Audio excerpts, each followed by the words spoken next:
sex is and sexuality, and Molly's sexuality is at the forefront of this story. It within the first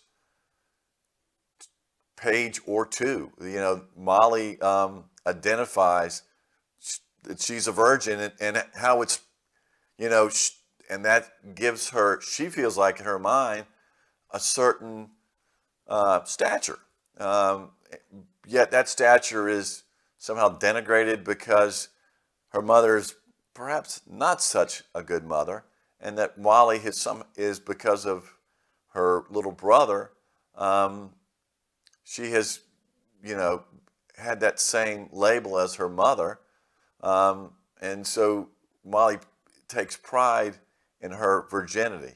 And the story clearly goes from her, where she's an enslaved prostitute, to where it's my intention to show, despite all the brutalities and the way that Molly has been forced to take a transactional view to sex, her route to sensing, hey, you can make a few bucks doing this, to her, as a sex worker, that she is beginning throughout it to take some pleasure in it.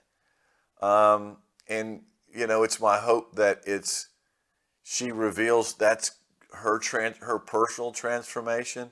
This is a story that's at the jazz age.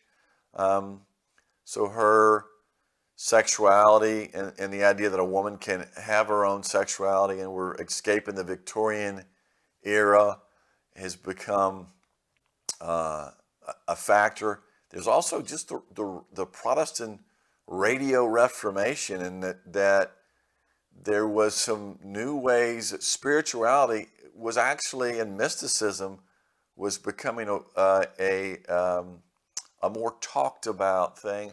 It shows on the radio,